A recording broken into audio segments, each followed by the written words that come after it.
আমরা এখন রয়েছি, এটি মঙ্গলগঞ্জ এটি বাগদার মধ্যে অবস্থিত। আর এই অফবিট ভ্রমণ, এই শীতকালে অফবিট ভ্রমণে যারা আসছেন তারা অবশ্যই কিন্তু এই মঙ্গলগঞ্জে আসতে পারেন। এখানে রয়েছে কাটা সাহেবের বাংলো, অর্থাৎ স্থানীয় ভাষায় নীলকুঠি নামে পরিচিত। সেই জায়গায় রয়েছি একটা নিঝুম পরিবেশ এবং চারিদিকে জঙ্গলে ঘেরা। এখানে সামনেই রয়েছে ইছামতি নদী। সেই ইছামতি নদী নৌকা করে আপনারা পারমদন যে অভয়ারণ্য, মানে বিভূতিভূষণ অভয়ারণ্যে, সেখানে যেতে পারেন।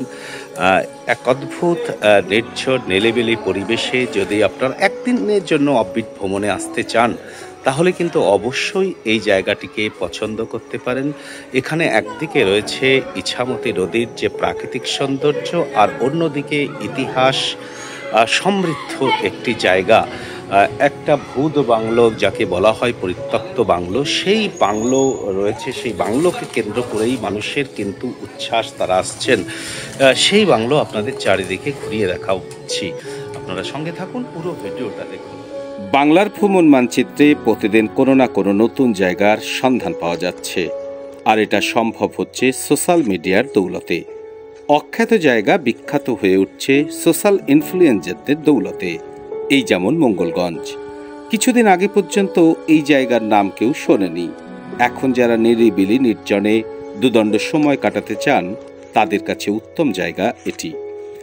ঢাকার বিক্রমপুর থেকে অষ্টাদশ শতাব্দীর দ্বিতীয়ার্ধে লক্ষণচন্দ্র আশের পূর্বপুরুষ সপ্তডিঙা মধুকরের মতো নৌবহর দিয়ে একদিন নোঙর করেছিল এই ইছামতির পারে। আশ বংশের স্থায়ী বসবাস সেই থেকে এই মঙ্গলগঞ্জে। জমিদার লক্ষণচন্দ্র তার বাবা মঙ্গলচন্দ্র আশের নাম অনুসারেই এই জায়গার নামকরণ করেন মঙ্গলগঞ্জ। ধনী ব্যবসায়ী ছিলেন মঙ্গলচন্দ্র আশ। বর্তমান বাংলাদেশের ময়মনসিংহ থেকে সমগ্র যশোর জেলায় তার ব্যবসার বিস্তার ছিল। মঙ্গলচন্দ্রের পুত্র লক্ষণচন্দ্র আশ বারসালের বিধবাকে দ্বিতীয়বার বিয়ে করায় বাবার সঙ্গে সম্পর্ক ছিন্ন হয় লক্ষণচন্দ্রের। সম্পর্ক ছিন্ন করার সময় ছেলেকে প্রচুর সম্পত্তি দেন মঙ্গলচন্দ্র।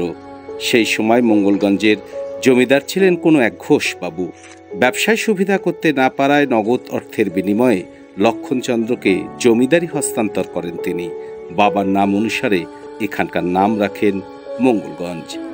সাহেবের বাংলোর পেছনের একেবারে গহীন যে অরণ্য, সেই অরণ্যের মধ্যে রয়েছি।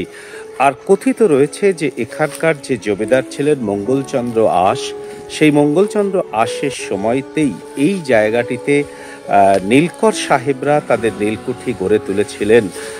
এবং এই যে নীলকর সাহেবরা যে নীলকুঠি গড়ে তুলেছিলেন, এবং স্থানীয় যারা চাষি, প্রচুর এখানে দেখেই বোঝা যায় যে প্রচুর মানুষ চাষবাসের সঙ্গে যুক্ত ছিলেন, এখনো রয়েছেন। মানে এখানে আসার সময় আমরা দেখেছি যে সুবিস্তৃত প্রান্তর জুড়ে চাষ হচ্ছে। সেই চাষিরা কিন্তু চাষিদেরকে নীল চাষে বাধ্য করতেন। ইতিহাসে আমরা দেখেছি বারবার করে যে নীল চাষ করতে চাইতেন না মানুষ, কারণ নীল চাষে ছিল অলাভজনক, লাভজনক ছিলেন না। কিন্তু নীলকর সাহেবরা জোর করে কিন্তু নীল চাষ করতে বাধ্য করতেন, এবং যারা নীল চাষ করতে চাইতেন না তাদেরকে এই কুঠিরে নিয়ে, সেই কুঠিরের মধ্যেই একটা অন্ধ কুঠুরি ছিল, সেখানে তাদেরকে বন্ধ করে রাখতেন। এই যে অত্যাচার, সেই অত্যাচারের স্মারক হিসাবে কিন্তু এখনো সেই কুঠিটি কিন্তু এখানে রয়েছে। ইছামতির তীরে বিশাল জমি দেখে ভালো লেগে যায় লক্ষণচন্দ্রের। সাহেব কোম্পানির সাথে যোগাযোগ করে পত্তন করেন নীলকুঠি। সেখানকার রাজা হলেন লক্ষণচন্দ্র আশ। এখানেই গড়ে উঠেছিল নীলের গুদামঘর, নীল পচানের চৌবাচ্চা। যদিও এখন তার চিহ্ন মাত্র নেই। অতীত দিনের গৌরব হারিয়ে কঙ্কালসার ধ্বংসস্তূপের মতো দাঁড়িয়ে আছে মঙ্গলগঞ্জের নীলকুঠি। বিশাল এলাকা জুড়ে নীল চাষকে কেন্দ্র করে এক সময় কর্মব্যস্ত ছিল এই নীলকুঠি। কালের নিয়মে ব্যস্ততা আজ আর নেই। বিরাট কুঠির সামান্য অংশই আজ বর্তমান। মাত্র 10 বছর রাজত্ব করে রাজা লক্ষণচন্দ্র আশ মারা যান। লক্ষণচন্দ্রের মৃত্যুর পর সাহেবরা এখানে জাঁকিয়ে বসে। চাষিদেরকে শস্য চাষ ছেড়ে নীল চাষে উৎসাহিত করতে থাকে।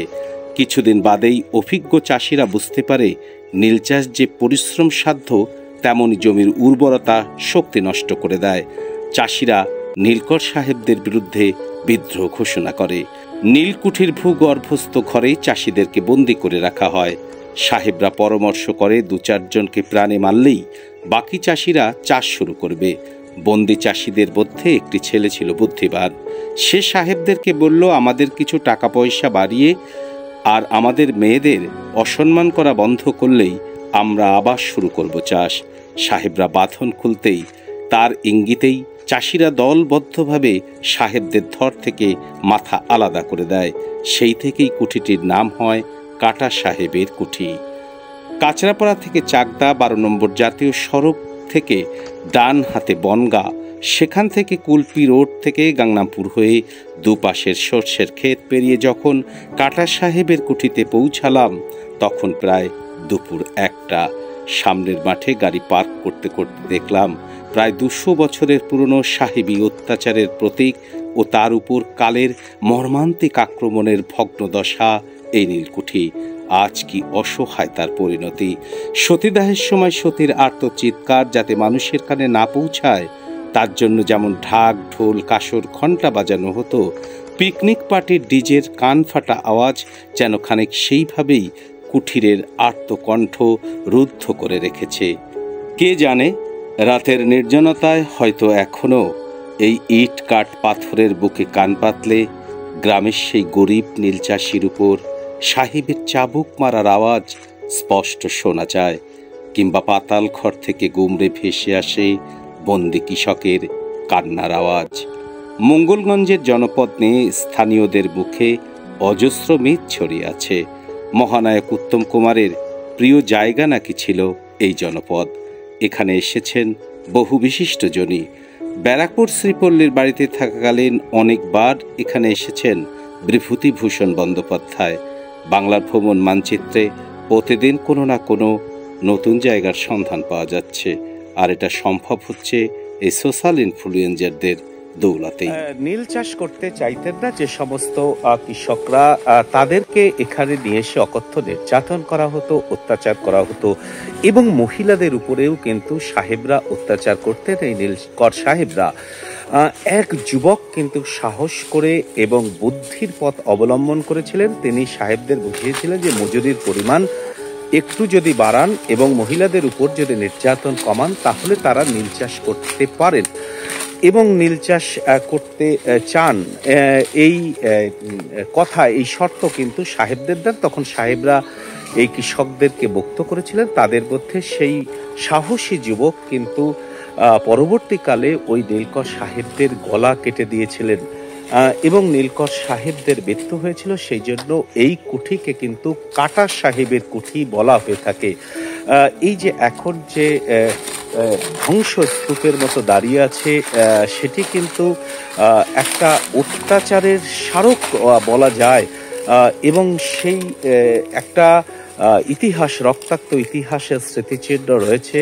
সন্ধ্যা নামলেই কিন্তু এখানে গা ছমছমে একটা পরিবেশ কিন্তু বিরাজ করেন। সেই গা ছমছমে পরিবেশের সেই জঙ্গল পেছনে, কাটা সাহেবের পেছনে বিস্তৃত অংশ জুড়ে কিন্তু বিরাট জঙ্গল।